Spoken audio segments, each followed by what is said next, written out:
Alhamdulillah sehat. Alhamdulillah baik, Pak. Alhamdulillah baik, Pak. Alhamdulillah baik. Semoga kalian tetap sehat-sehat ya. Sampai hari ini walaupun kita sudah PTMT tapi kita kebagian masih daring. Harusnya Rabu kemarin itu Bapak PTMT ya dengan kalian, tapi kenyataannya kita libur. Gitu, akhirnya tidak bisa ketemu kembali. Nah, oke, yuk Ketua kelas mungkin Rifki untuk memimpin sebelum kita materi pembelajarannya. Ada baiknya supaya kita berdoa menurut agama dan kepercayaan masing-masing. Silakan dipimpin Rifki. Oke, teman-teman, buat Pak Tris juga sebelum memulai pelajaran hari ini, supaya dimudahkan dari segala kesulitan, mari kita berdoa terlebih dahulu. Berdoa dimulai.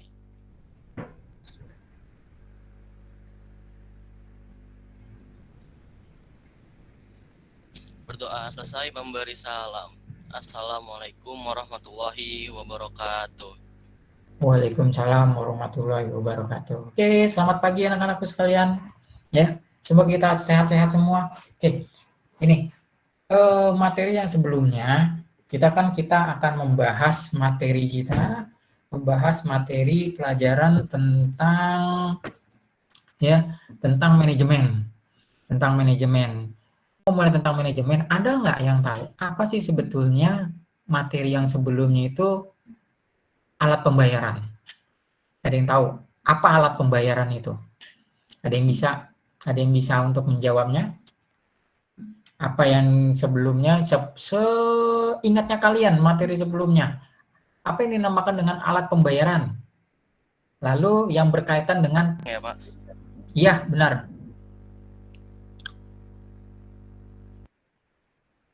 Kalau Silakan. semacam kartu kredit bisa nggak? Ya, kartu kredit. Ada lagi? Bilet giro. Bilet giro, ya. Ada lagi? Yang sepeingatan kalian, yang sebelumnya. Ada lagi? Kartu debit, cek. Oke, kartu debit, cek. Alia, seperti tadi mau menjawab?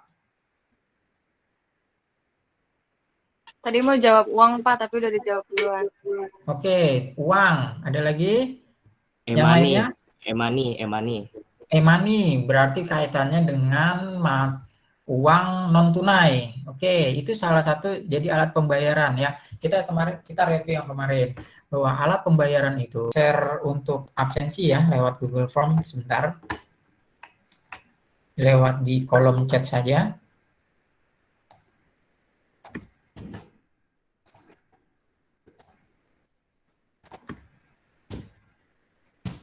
Oke, silakan. Itu ada form untuk absensi kalian ya. Jadi nanti kita akan lihat di sini kita ada pesertanya sudah masuk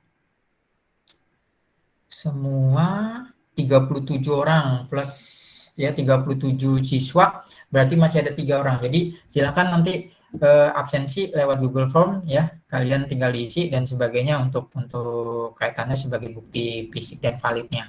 Nah, Bapak izin share screen ya. Bapak izin. Sorry Pak, ya. memotong. Kita tujuan pembelajaran yang akan kita lakukan ini adalah melalui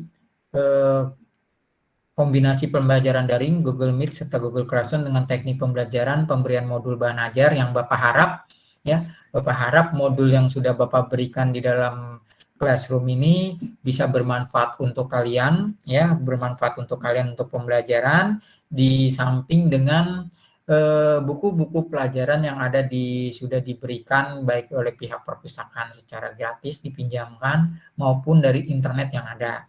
Pembelajaran kita bersifat cycle learning serta problem based learning. Nah, peserta didik dapat mendeskripsikan konsep manajemen dan mengimplementasikan fungsi manajemen dalam perusahaan dengan aktif dan tanggung jawab. Artinya, kenapa bisa dikatakan problem based learning? Ya, kita di sini adalah mendiskusikan problematika ya, setiap permasalahan di setiap kehidupan kita atau di sekitar kita untuk dijadikan bahan diskusi. Itu loh, ada yang tahu gambar apakah ini? Diskusi. Ada lagi. Nomor 2. Ada lagi? Merancang pembangunan, Pak. Merancang pembangunan. Oke, merancang pembangunan. Merancang.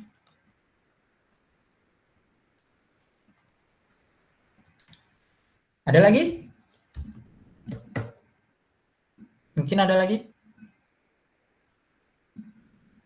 Ya, silakan. Dari gambar ini, apa sih ide yang terpampang di kalian ini? Dan melihat secara kasat mata, gambar yang ada kalian di sini, menurut pikiran kalian ini gambar apa gitu loh? Lagi rapat, Pak. Oke, lagi rapat.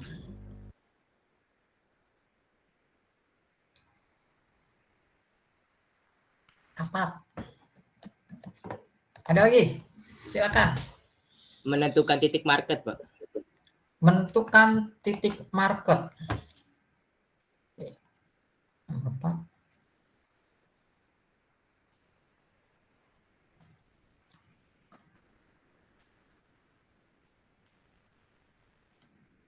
Oke, kita empat dulu ya. Di sini. Ada diskusi, merancang pembangunan, rapat, menentukan titik market.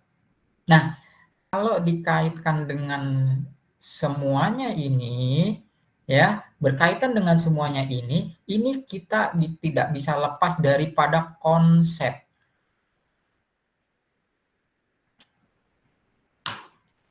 Nah, biasanya di antara keempat ini, baik diskusi, merancang pembangunan, lalu rapat, menentukan titik market, awal di dalam suatu permasalahan yang ada dilihat oleh gambar tersebut, ya, gambar tersebut di sini adalah, di sini itu adalah konsep, konsep yang ada di dalam permasalahan di dalam ruang lingkup pekerjaan. Itu yang harus kita bahas. Nah, di sini bahwa konsep yang dirancang atau konsep yang dirancang itu tidak bisa berjalan dengan sendirinya tanpa daripada kebutuhan tim itu sendiri. Gitu loh. Secara teori, secara konsep itu memang sudah ada. Ini akan kita pelajari. Tapi di dalam konsep itu tidak bisa berjalan dengan sendirinya tanpa adanya tim yang ada diberlakukannya seperti tadi Bapak katakan. Merancang pembangunan itu tidak bisa hanya membutuhkan satu orang. Pasti dibutuhkan yang kaitannya dengan manajemen. Wah, ini bagaimana definisinya kita itu dengan tanah strukturnya. Wah, bagaimana kita mencari manajemen untuk menentukan menjadi salah satu konsep yang ranah ketermanfaatan untuk kesemuanya. Tuh. Lalu di sini ada menentukan titik market. Menentukan titik market. Nah, ini katakan titik market itu adalah kita konsepnya itu mau terjunnya ke siapa? Contoh, kalau tadi misalkan kita mau membuat salah satu BBM baru. Dulu kan Pertamax belum ada kan? Pertamax dulu belum ada. Yang ada cuma ada premium maupun maupun solar saja. Nah, tapi akibat adanya perkembangan zaman, mobil-mobil, kendaraan bermotor sudah teknologinya juga canggih, dibutuhkan daya konsep atau daya di mana dia bisa supaya mesin-mesin itu bekerja secara optimal dengan cara bahwa teknologinya sudah canggih, tidak ada efek sampingnya, maka dibuatlah. Nah, titik marketnya ke siapa untuk daripada Pertamax tersebut? Yaitu khusus untuk mobil-mobil yang dirancang memang sudah mempunyai teknologi modern, Pak, atau yang bermanfaat bagi kemanusiaan. Ini yang Bapak tadi katakan, bahwa manusia di sini adalah di setiap manajemen ini ada kaitannya dengan pola hidup.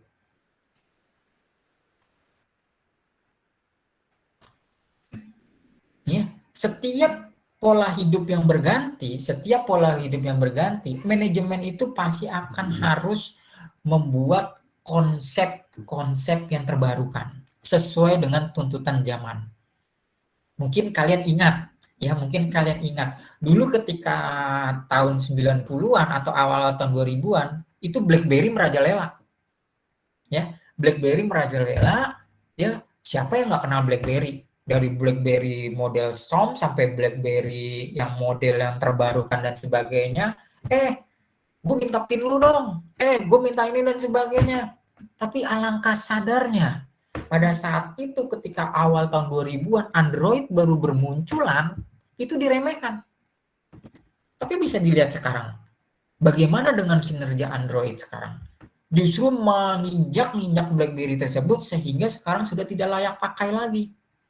Nah, bagaimana kalau dia itu tidak mengupgrade dirinya dia sendiri, manajemennya dia sendiri, maka akan mati. Contoh kasus lainnya itu adalah Nokia. Kalau kalian bilang kan Nokia lah. Nah, Nokia itu siapa yang nggak kenal Nokia? Ya, pada zamannya Bapak dulu SMA, kuliah, setiap main itu Nokia itu yang bermain dengan pola ular dan sebagainya. Wih, itu udah paling canggih banget. Ya kan? Udah paling canggih banget. Tapi karena dia tidak mengupgrade dirinya dia sendiri, menemukan pola manajemen yang tersendiri, ya sudah habis. Tergerus oleh kebijakan daripada zaman itu sendiri. Contoh lagi, 3 tahun yang lalu, kita kan nggak pernah tahu akan ada namanya pandemi, ya kan? Sekolah juga tatap muka, masih ketemu, kita masih bisa bercanda-bercanda, ketawa TV, jalan lari-larian dan sebagainya di selasar sekolah. Tak tahunya ketika pandemi jeger, dihentikan pembelajaran di sekolah, ya, pembelajaran di sekolah selama 2 tahun. Kalau Bapak tidak mengupgrade diri, kalian tidak mengupgrade diri, bagaimana kalian itu bisa mendapatkan pembelajaran yang baru?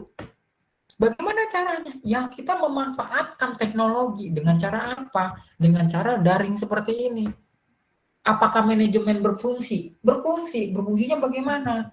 Ya, berfungsinya itu adalah kita itu bisa belajar kembali dengan kaitannya itu dengan kriteria problem yang ada pada saat ini.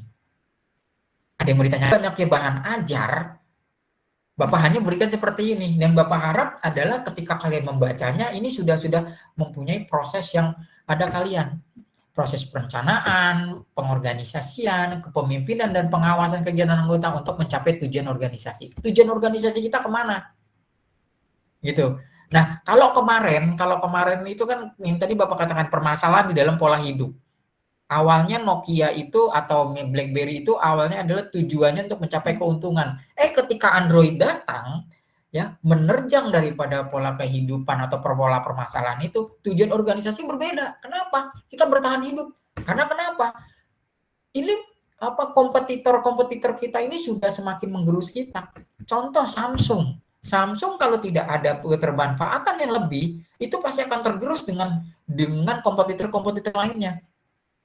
Ya, dulu ya handphone Cina, Xiaomi, Infinix, itu dipandang sebelah mata.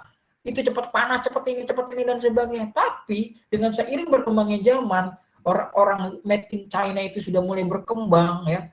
Lalu mencari jalan keluarnya sebagaimananya, justru adalah mengancam daripada kedudukan daripada kompetitor yang sudah terlebih dahulu mempunyai nama atau brand-brand besar.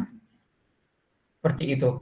Bahkan ini sekarang iPhone itu sudah mulai digerus walaupun dia punya nama besar. Ya, kalau kita mencari brand, iPhone masih punya nama gitu ya. Tapi kalau secara kompetitor di dalam aplikasi, ya, jauh lebih banyak yang berkaitan dengan Android. Nah, berkaitan dengan Samsung dan kawan-kawannya. Tapi Samsung tidak bisa berdiam diri.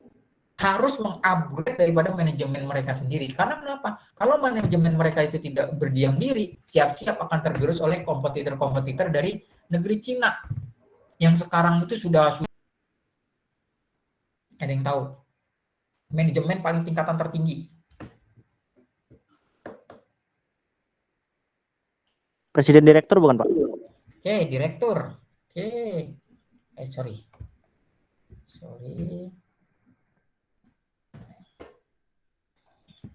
Ini. Oke, direktur. Benar. Ada lagi. Ini direktur CEO atau Pak, CEO. oke, CEO. Kalau middle ada yang tahu? Siapa tadi yang jawab itu? Soalnya kalau yang jawab siapa tadi? Komisaris Pak. Middle siapa namamu nak? Kevin Pak. Kevin. Ya, oke, komisaris.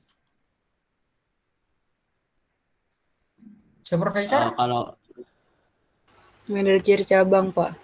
Manajer cabang. Siapa namamu nak? Tania, Pak. Oke, Pania. Nah, kalau tingkatan manajemen ini bisa dikatakan gini ya. Ini betul semua. Top yang ini Pak. Yuk, silakan.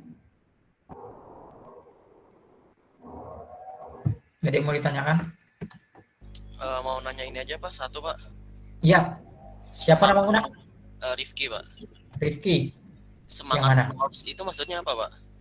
Oke, semangat korps. Oke, sebentar ya. Tadi kayaknya ada yang masuk. Bapak, selain dari Bapak, semangat korps, mungkin dari yang lainnya? Sebelum Bapak berikan, yuk biar kita nggak satu arah. Tadi Rifki menanyakan adalah semangat korps. Nah, semangat korps itu apa gitu loh? Ada yang bisa jawab? semangat kesatuan gitu bukan sih Pak? Kayak antara karyawan-karyawannya gitu. Agung, oke Agung apa Agung? Kayak semangat kesatuan gitu kayak antara karyawan-karyawannya gitu. Oke, semangat kesatuan. Semangat kesatuan. Ada lagi? Ada lagi? Itu Pak. Semangat Siapa? mempercayai. Apa Ivan? Semangat mempertahankan kepercayaan nggak sih Pak? Oke, semangat mempertahankan kepercayaan. Kepercayaan. Maaf ya, Bapak menggunakan apa? Menggunakan pensil ginian, jadi anggap aja dokter nggak jadi ya. Jadi seperti itu. Ada lagi? Sebelum Bapak jelaskan. Oke, dalam bahasa mungkin kalian pernah dengar jiwa korsanya. Jiwa memiliki daripada unsur pekerjaan itu sendiri. Ada istilahnya gini. Ada istilah kalau kita suka dengan pekerjaan itu, whatever masyarakat ngomong, ya kita pasti akan semangat dengan melakukannya. Contohnya gini, kalian beranggapan ini ngumpulin apa ya? Kalau misalkan itu kayak semacam perangko. Kalau orang kita berpikir, Bapak berpikirnya aja orang yang ngumpulin perangko untuk dijadikan hobi, ngapain sih tuh ngumpulin perangko kayak begituan? Atau yang mengumpulkan mobil-mobil kecil itu Hot Wheel, ya. Sebagai contoh misalnya, sebagai contoh Pak Jena kurikulum kita. Itu kalau Bapak main ke rumahnya itu satu ruangan kerjanya dia di rumah atau di kamarnya itu semua Hot Wheel semua, bahkan sampai ribuan. Ternyata dia ngumpulinnya itu dari zaman kuliah sampai sekarang itu udah ribuan. Kalau Bapak berpikir, lo ngapain sih ngumpulin kayak begitu? Kayak anak kecil aja. Tapi di sini karena semangat memiliki, semangat ingin mempunyai itu, ini kesukaan kita gitu loh. Setiap pekerjaan yang diberlakukan karena ada efek kesukaan, ya, efek karena happy, biasanya akan timbul ide-ide cemerlang. Makanya mengatakan, gue bingung dengan cara kayak begini kok. Atau gini, kamu belajar matematika, ya, kamu gak happy, entah beberapa faktor lah, beberapa faktornya bisa dari guru, bisa karena nggak ngerti, bisa tidak ada bukunya dan sebagainya. Tapi kamu itu bisa dikatakan gini, bisa dikatakan kamunya itu senang Ya walaupun itu gurunya nggak enak, walaupun itu pelajarannya susah, kalau kamu bisa, ya terima saja sama otakmu, mindset kamu. Jadi semangat korps itu ada semangat memiliki, semangat menjalaninya itu secara happy, dan dia itu mempunyai apa ya, karakter yang kuat, yang benar tadi, mempertahankan kepercayaan itu sehingga apa, dia itu memiliki disiplin ilmunya. Bangga gitu loh, tentara, polisi, ya. Tapi bukan itu saja sebenarnya semangat korps. Semangat korps itu bisa dikatakan adalah semangat memiliki daripada suatu pekerjaan itu. Sebenarnya tuh itu maksud daripada semangat korps. Tapi oleh media yang ada di lapangan itu semangat korps dijiwai dengan uniform power itu sendiri. Ya, the spirit of uniform. Kalau orang beranggapan sudah pakai uniform itu gagah dan sebagainya, jiwa korsanya, bukan itu sebetulnya. Bahwa semangat korps dimanapun kalian bekerja itu harus ada semangatnya. Kenapa? Kalau semangat itu sudah ada, ketika kalian memimpin dalam satu manajemen, maka dia akan timbul ide-ide daripada cemerlang dan sebagainya. Oke, ini ayo. Ayo, silakan. Kalau tadi udah Agung, lalu ada lagi Irfan, Rifki, yuk yang lain, yang perempuan, ayo. Dari unsur manajemen yang ini, kira-kira apa sih yang kira-kira kalian itu tidak sedikit pahami? Yuk. Pengertiannya ya, Pak. Iya, silakan. Menurut kamu mau pengertian, mau kata-kata terbarukan, silakan. Kalau yang saya tahu nih, pengertian dari manusia atau man itu lebih merujuk sebagai tenaga kerja. Oke, merujuk kepada secara tenaga kerja. Iya. Oke. Kalau Yang lainnya? kalau mesin Silakan. itu merujuk pada apa ya? Sebagai alat penunjang atau fasilitas yang kegiatan perusahaan gitu, baik operasional maupun non operasional gitu, Pak. Oke, penunjang operasional. Oke. Kita tulis di sini ya. Ini oke, di sininya ini adalah tenaga kerja. Sorry. Ya, ayo, Septa, apa? Kalau saya yang methods, mungkin methods itu metode unsur manajemen yang diperluin untuk kayak ngatur prosedur atau standar operasional berjalannya suatu kegiatan gitu. Menurut saya itu, Pak. Oke, atau SOP-nya ya. Metode di dalam unsur SOP-nya. Maunya seperti apa? Pasar maksudnya Apa? tempat penjualannya. Apa kurang putus-putus Fania? Kenapa? Pasar maksudnya tempat penjualannya. Oke, pasar, market ya. Tempat penjualannya.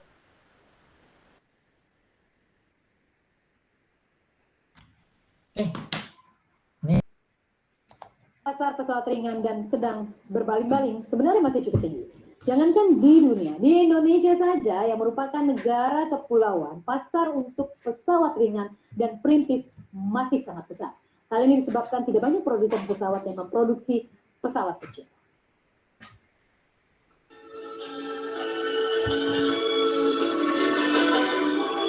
Rabu 15 Maret lalu, PT Dirgantara Indonesia kembali mengekspor bagian tailgun atau ekor ke-50 serta fuselase atau badan ke-6 untuk helikopter H225 keluarga Super Puma kepada Airbus Helikopter. Ini merupakan buah dari kerjasama antara PT DI dengan Airbus Helikopter yang telah berlangsung sejak lama. Khusus untuk kontrak bagian tailgun dan fuselase ini merupakan kontrak sejak tahun 2008, di mana PT DI akan memproduksi total 125 fuselase dan 125 tailgun untuk jangka waktu 10 hingga 16 tahun. Selaku pengambil kebijakan, dan kita akan memberikan speknya, kemudian untuk keputusan dan sebagainya dari Kementerian Pertahanan.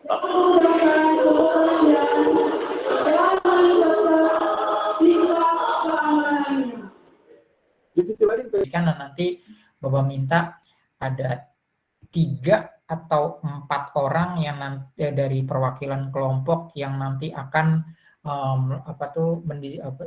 menjabarkan apa sih tentang diskusi berdasarkan tadi video tadi serta berdasarkan daripada permasalahan manajemen yang ada di sini. Silakan.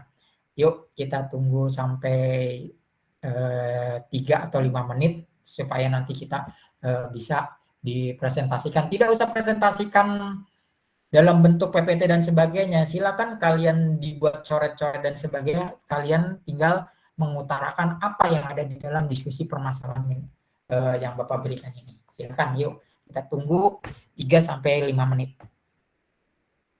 Berdasarkan yang tadi Bapak kirim lewat Mas Rifki ya, supaya kalian diskusikan. Silakan yuk.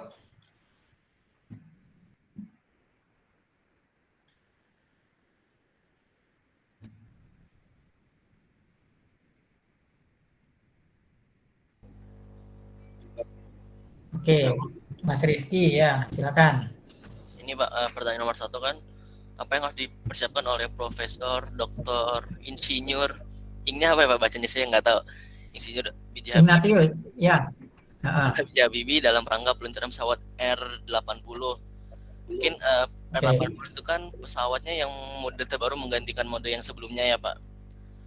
Kalau misalnya dia bilang kan akan dan dunia akan surprise gitu, mungkin kaget karena ini terobosan baru.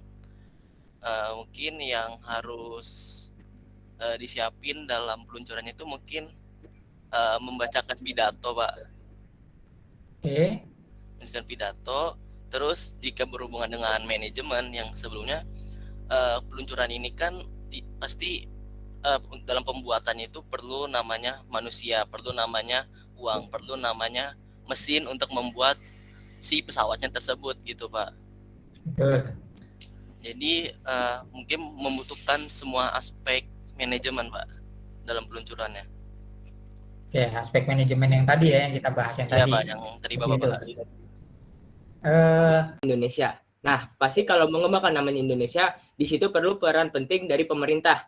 Nah, pemerintah juga harus melihat progres dari pesawat itu, dan kalau bisa pemerintah itu membantu menggalangkan dana untuk mewujudkan pesawat itu agar terjadi. Kayak waktu itu saya sempat pernah lihat kalau B.J. Habibie itu pernah ngusulin perancangan pesawat gitu Pak. Iya. Oke. Ke pemerintah Pak. Oke, peran pemerintah harus lebih digiatkan ya, gitu ya Agung ya? Ya Pak, karena ini mengasut dengan nama Indonesia. Kecuali nama pribadi. Kalau nama pribadi dia bisa mencari investor dari Indonesia maupun luar negeri. Oke, good answer. Oke, tadi juga ya Mas Rifki itu bagus. Jadi kalau misalkan seandainya ini ada lagi mungkin kita diskusi yang keduanya ini. Ya, seandainya kamu sebagai pemilik perusahaan pesawat tersebut, bagaimana kamu mengelola manajemen dalam perusahaan agar perencanaan tersebut atau ketiga-tiganya ada lagi? Ayo. Dari yang lainnya. Belum ada pemikiran buat punya perusahaan gitu. Oke, belum ada. Tapi kalau seandainya nih. Kalau seandainya saya belum buat mikir matang banget buat kedepannya gitu. Oh, jadi belum ada perencanaan gitu ya? Iya. Belum ada perencanaan. Oke, dari pemikiran saya aja gitu ya Pak. Ya, nggak apa-apa. Jadi sebenarnya sama aja kayak Andara tadi bilang, saya bakal melakukan prinsip-prinsip yang unsur-unsur manajemen tadi yang Bapak kasih tahu. Jadi kayak pertama kan ada men itu manusianya, orang-orang yang kerjanya itu saya harus tahu kayak siapa aja, terus berapa orang butuhnya kayak gitu-gitu. Betul. Terus yang kedua itu ada money, yang jelas uangnya itu harus berapa untuk ngebuat pesawatnya, terus cara kita marketnya gitu. Kan butuh uang gitu. Terus yang ketiga itu ada metode, cara kerjanya, kayak cara ngebangun pesawatnya gimana, terus nanti delivery-nya pesawatnya kemana, kayak gitu. Terus materialsnya, bahan-bahannya juga penting, logam-logamnya harus tahu apa aja yang dibutuhin, gitu-gitu sih. Mesin-mesinnya juga, supaya pesawatnya bisa jalan dengan baik tuh harus ada apa. Terus yang terakhir marketnya itu kayak ini mau taruh di mana pesawatnya, terus mau dijual ke negara apa, atau mau dijual ke siapanya, perusahaan mana yang mau ngebeli pesawatnya, gitu sih Pak. Kalau contohnya menurut saya. Oke, silakan. Sudah ada pembelajaran hari ini sangat interaktif. Oke, ada lagi. Yuk, silakan. Ini nggak tahu ini Bapak siapa ini, ya. Bapak nggak tahu ini siapa yang memberikan review pembelajaran kita. Ayo, silakan.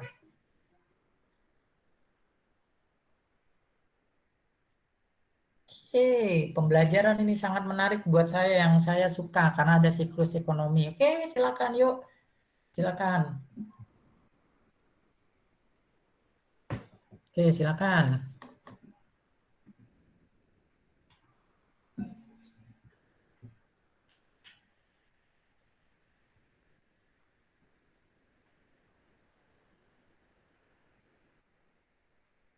Oke, kalau sudah nanti ada yang keduanya. Oke, yuk silakan, beraneka ragam.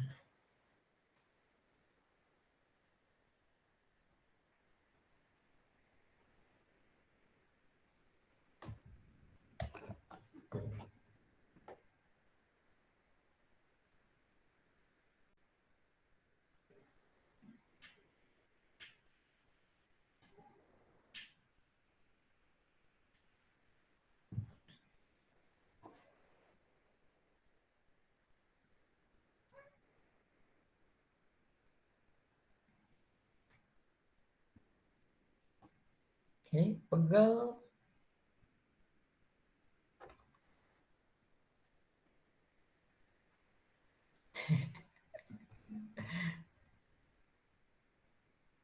Oke, jaringan, Pak, uang. Oke. Semoga kita pembelajaran ini mempunyai dapat keberkahan dan kita bisa sama-sama memahami apa yang sudah materi kita pelajari. Oke, yuk. Tadi ketua kelas siapa ya? Mas Rifki. Oke, yuk. Iya, Pak. Dipimpin doanya. Oke, setelah pelajaran hari ini, mari kita tutup pelajaran ini. Semoga ilmunya bisa bermanfaat dan kepake di suatu hari nanti. Oke, berdoa dimulai.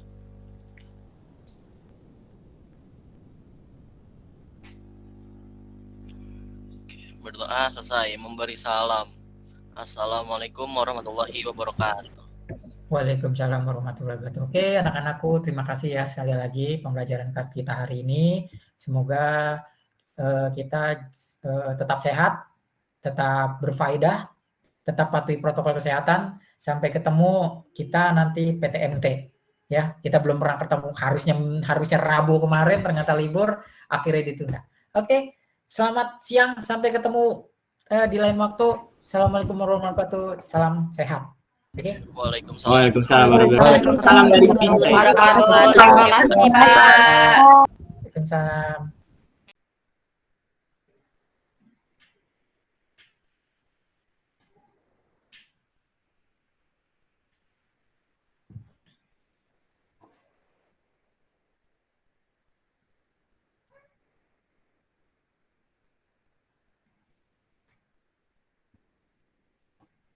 Oke, pegel.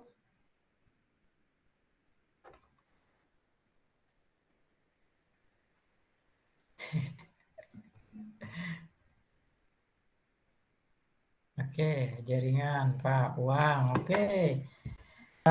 Semoga kita pembelajaran ini mempunyai dapat keberkahan dan kita bisa sama-sama memahami apa yang sudah materi kita pelajari. Oke, yuk. Tadi ketua kelas siapa ya? Mas Rifki. Oke, yuk. Iya, Pak. Dipimpin doanya.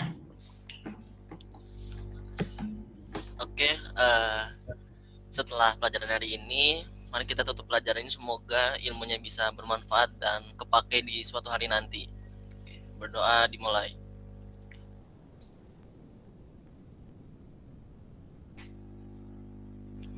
Oke, berdoa selesai, memberi salam. Assalamualaikum warahmatullahi wabarakatuh. Waalaikumsalam warahmatullahi wabarakatuh. Oke, anak-anakku, terima kasih ya sekali lagi pembelajaran kita hari ini. Semoga kita tetap sehat, tetap berfaedah, tetap patuhi protokol kesehatan. Sampai ketemu kita nanti PTMT. Ya, kita belum pernah ketemu. Harusnya Rabu kemarin, ternyata libur, akhirnya ditunda. Oke, selamat siang. Sampai ketemu di lain waktu. Assalamualaikum warahmatullahi wabarakatuh. Salam sehat. Oke. Waalaikumsalam. Waalaikumsalam warahmatullahi wabarakatuh. Salam dari Binjai. Terima kasih, Pak. Waalaikumsalam.